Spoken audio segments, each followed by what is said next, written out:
This is the CineEye II Pro, a wireless HDMI transmitter and receiver from Axoon. I've been using the Hollyland wireless HDMI systems for a while now, so I was intrigued when Axoon reached out to me to ask if I'd be interested in testing out the new CineEye II Pro. We're going to run this through a few tests and talk about some of the best features of this device. Hi, I'm Aaron Parecki. I make videos on YouTube primarily about live streaming and video production. So let's start with a quick overview of the features of this device. The CineEye II Pro is a transmitter and receiver pair for wirelessly transmitting a 1080p video feed as well as monitoring it on a smartphone. You can actually connect up to 4 receivers in case you need more than one person to monitor the video as well. One of the unique things about this device is that it uses both 2.4 GHz and 5 GHz to get a stronger connection and avoid interference in the wireless signal.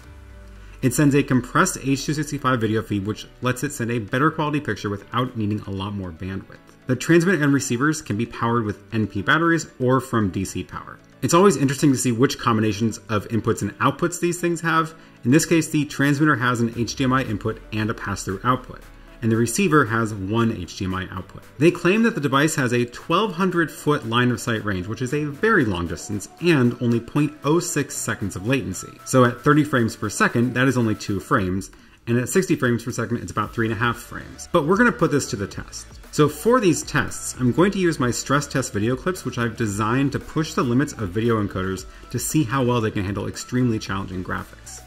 This will let us test both the latency as well as the image quality of the picture at the other end. So the way this is going to work, I'm going to play back this stress test clip on my Hyperdeck Mini. We're going to look at the output of the transmitter pass-through as well as the output of the receiver. And then we'll see the quality difference as well as the delay. And the way I'm going to do this is I'm going to actually run both of these devices into the ATEM Mini that is recording this show. That way I'll be able to see the clips on the ATEM Mini screen and show that to you as well. So give me a quick second to set this up and I will be right back. So this is the multi-view of my ATEM Mini on my desk here, and both the transmitter and the receiver are running into this. You can see the transmitter output is there and the receiver output is there.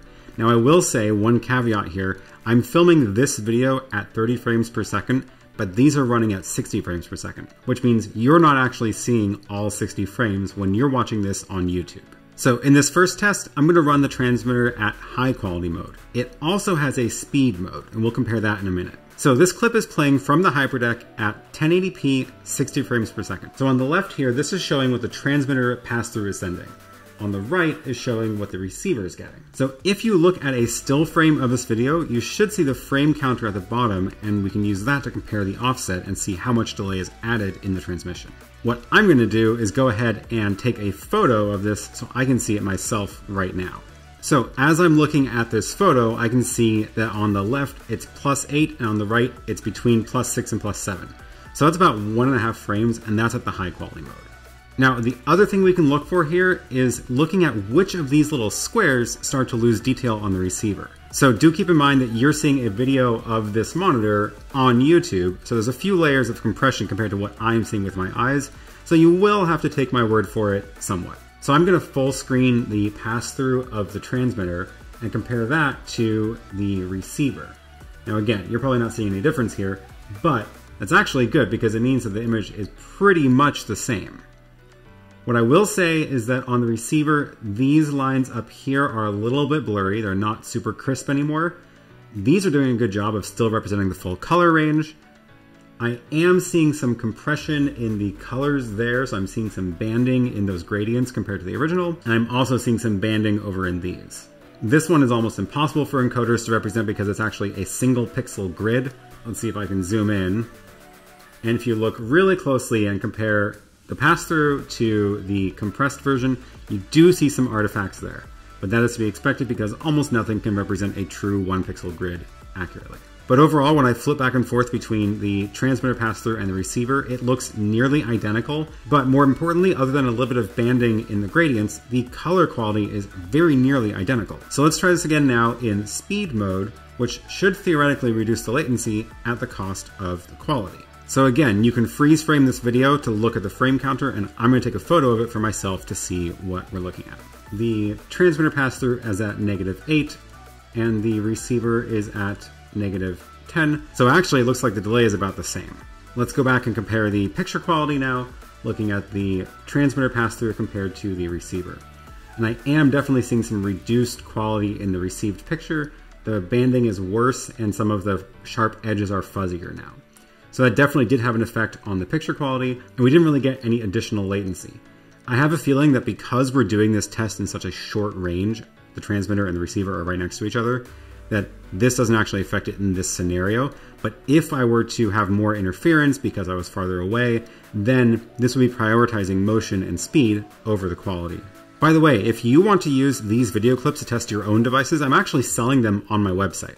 I'll leave a link to them in the description below. I spent quite a while making these animations to test various parts of video compression and encoding. Each of these blocks tests a different thing and can be used to see how different devices add delay or add artifacts in the video. You can download these clips in 1080 and 4K at 24, 25, 30, 50, and 60 frames per second. And every purchase helps out this channel. So you're probably wondering about the distance test. Well, personally, I don't have a lot of need to transmit 1200 feet right now, considering I've been basically living within this 20 by 20 rectangle for the whole year. But also I don't really have a good place to do a fair distance test either. So instead, I'm going to send you over to this other video from the Creators Cup, who did an excellent job of showing just how far this thing can transmit. I'll leave a link to his video up there and down there. Okay, so there's also a mobile app for iOS and Android which you can use to monitor the video feed as well. They say you can connect up to 4 receivers and 4 mobile devices. It's not actually clear to me whether they mean 4 devices total or actually 8 devices total, and I don't have quite enough devices to actually test that. But anyway, the app is actually pretty cool. You connect to the device's hotspot, then open the app, and you can see the video feed after it links up. There's also a few useful tools in here like a histogram and focus peaking. If you want to record a short clip of what the transmitter is sending, you can actually tap this record button and it'll record directly to your device and save it in your camera roll. Alright, lastly, I want to give you my thoughts on the build quality and how this feels to use. First of all, it feels very solid. The case is a nice sturdy metal and it looks good. The screen on top has a lot of information. It shows the status of whether the receiver is getting video, which group and channel it's in, and it also shows the battery level of the devices. The buttons on the front navigate the menus. There aren't that many settings to actually change, but you can change, again, the transmission quality, as well as on the transmitter, you can change the channel it's in manually. The knob on the side lets you choose which channel group it's in. So I have both of mine set to 1, but if you had multiple transmitters, you could put them on different groups, and then any of your receivers can tap into the video stream from any of those groups. The 4 antennas on the top look a little bit intimidating, but I guess that's what you have to do in order to get the dual band feature. It does mean that it should be a much more stable signal than a device that has only 2 antennas or has built-in antennas. I think my only complaint about the device is the mounting options.